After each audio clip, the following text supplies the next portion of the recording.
এই সিদ্ধান্তটাকে আমি একটা অলীক সিদ্ধান্ত বলে মনে করছি, যেটা বাস্তবায়নযোগ্য মোটেই নয়। পুলিশের কাছে অস্ত্র থাকবে না, এটা এশিয়া এবং আফ্রিকার দেশগুলোতে যেটা কল্পনার বাইরে একটা বিষয়। যেসব দেশে পুলিশের কাছে অস্ত্র থাকে না, সেটাকে যদি আমরা পশ্চিমা বিশ্বের একেবারেই কল্যাণকর রাষ্ট্র যেগুলি বা স্ক্যান্ডিনেভিয়ান কান্ট্রি, সুইজারল্যান্ড, ফিনল্যান্ড, এইসব দেশে যদি চিন্তা করেন, তাহলে কিন্তু তাদের সমাজ ব্যবস্থা, পুলিশি ব্যবস্থা, আইন শৃঙ্খলা ব্যবস্থা এতটাই উন্নত যে সেখানে পুলিশের কাছে মারণাস্ত্র না থাকলেও চলে। সো আমরা ইউরোপিয়ান পশ্চিমা দেশে যখন দেখি পুলিশ যখন ডিউটি করে, তখন দেখবেন যে তারা কিন্তু শুধুমাত্র একটা ব্যাটন নিয়েই ডিউটি করে। কিন্তু বাংলাদেশের মতো জায়গায় বা এই উপমহাদেশের বাংলাদেশ, পাকিস্তান, ভারত, শ্রীলঙ্কা বা আফ্রিকার দেশগুলিতে এখানে আইনশৃঙ্খলা পরিস্থিতির যে রূপ ধরন এবং প্রচণ্ডতা, সেখানে পুলিশের কাছে যদি মারণাস্ত্র না থাকে তাহলে পুলিশ ঝুঁকির মধ্যে থাকবে। এমনকি ইউনাইটেড স্টেটসের পুলিশের কাছেও কিন্তু ব্যক্তিগত নিরাপত্তার জন্য অস্ত্র থাকে। মূলত এই ধরনের একটা সিদ্ধান্ত বাস্তবায়ন করা প্রায় অসম্ভব বলে আমি মনে করছি। এখন কথা হলো, যদি পুলিশ যখন অস্ত্র ব্যবহার করবে, অস্ত্র বা শক্তি প্রয়োগের কিছু মূলনীতি আছে। যেমন প্রথম কথা হচ্ছে যেটার এগেনস্টে, যে টার্গেটের এগেনস্টে ব্যবহার করা হবে, সেই টার্গেটটা লেজিটিমেট কিনা, বৈধ লক্ষ্যবস্তু কিনা। দ্বিতীয় প্রপোর্শনালিটি বা সমানুপাতিক কিনা, কি পরিমাণ, যে ধরনের আক্রমণ, যে ধরনের প্রয়োজন সেই সমানে।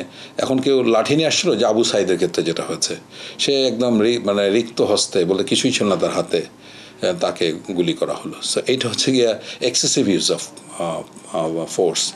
দেন হলো 3 নম্বর যেটা, সেটা হচ্ছে যে গ্র্যাজুয়াল ডেভেলপমেন্ট হইতে হবে। প্রথমে ওয়ার্নিং দিতে হবে, তারপরে ব্যাটন চার্জ করতে হবে, তারপরে জলকামান বা পেপার স্প্রে এগুলি করতে হবে।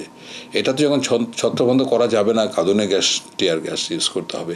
এগুলি যখন পারবে না, তখন কিন্তু ব্যাটন চার্জ করার কথা। কিন্তু আমাদের এখানে প্রকাশ্যই, বিশেষ করে জুলাই আগস্টে যা হলো, একেবারে নির্মমভাবে পুলিশ অস্ত্র ব্যবহার করছে। এখন এটাকে যদি কম্পানসেট করতে আর্ম পুলিশ ব্যাটালিয়ন, তাহলে কি আর্ম পুলিশ ব্যাটালিয়ন প্রত্যেকটা থানায়, প্রত্যেকটা এলাকায় দেওয়া সম্ভব? তা কিন্তু সম্ভব না। কিন্তু আমাদের বাংলাদেশের প্রত্যেকটা থানায় কিন্তু এমন পরিস্থিতি দাঁড়ায় যেখানে শক্তি প্রয়োগের একটা ব্যাপার দাঁড়ায়। এমনকি ইউনাইটেড স্টেটসে যে কিছু আন্দোলন আমরা দেখি, আই ক্যান ব্রিথ অর এই ধরনের মিঠু, এই ধরনের আন্দোলন যখন হয়েছিল, তখনও কিন্তু পুলিশ শক্তি ব্যবহার করেছে। সুতরাং যদি মোটা দাগে বলেন যে বাংলাদেশের মতো দেশে অস্ত্র ছাড়া, লিথাল অস্ত্র ছাড়া পুলিশ কার্যক্রম করতে পারবে না। এটার দ্বিপাক্ষিক সমস্যা আছে, পুলিশের দিক থেকে সমস্যা আছে, এবং আমাদের জনগণ, আইন শৃঙ্খলা পরিস্থিতি, কাঠামো, এটার সাথে যায় না। অস্ত্র না থাকলে কি হতে পারে পুলিশের হাতে? অস্ত্র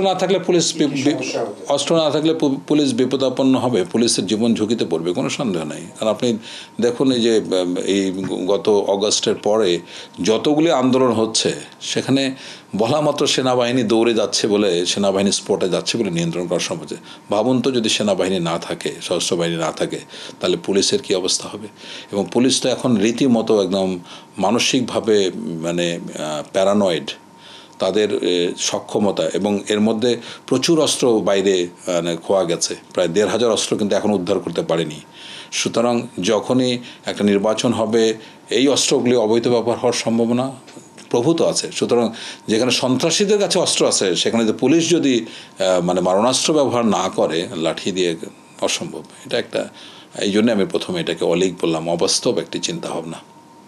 অপরাধীরা সুযোগ নেবে, খুবই স্বাভাবিক। তারা এমন জায়গায় অঘটন ঘটাবে, সে রাস্তায় বা মহল্লায়, পাড়ায়, গ্রামে, এমন জায়গায় তারা তখন খুন, ছিনতাই, রাহাজানি করবে, যেখানে জানে যে পুলিশ ধারে কাছে নেই, এবং পুলিশের কাছে যেহেতু কোনো মারণাস্ত্র নাই, সুতরাং এই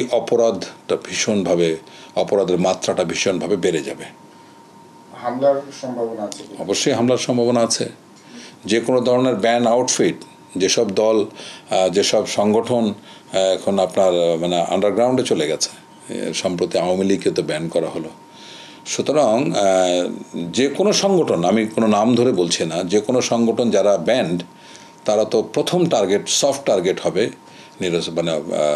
লিথাল অস্ত্রবিহীন পুলিশ। সুতরাং তাদের কাছে আক্রমণ করে, কারণ তাদের একটা সক্ষমতা প্রকাশের একটা দিক থাকে, যে কোনো সংগঠন যখন তাদের সক্ষমতা প্রমাণ করতে চায় তখন কিন্তু এই পুলিশ পোস্ট বা পুলিশের উপর আক্রমণ করে তাদের উপস্থিতি বা তাদের সক্ষমতা জানায়। সুতরাং এটা পুলিশকে অত্যন্ত ঝুঁকির মধ্যে ফেলে দেওয়া হবে। সুতরাং ওই পরিবেশ, ওই জনগণ, ওই আইনি কাঠামো, ওই আইন শৃঙ্খলা ব্যবস্থা যথাযথভাবে উন্নয়ন না করে পুলিশের অস্ত্রটা সরিয়ে নেওয়াটা খুবই বিপজ্জনক এবং ঝুঁকিপূর্ণ একটি অবস্থান বলে আমি মনে করছি।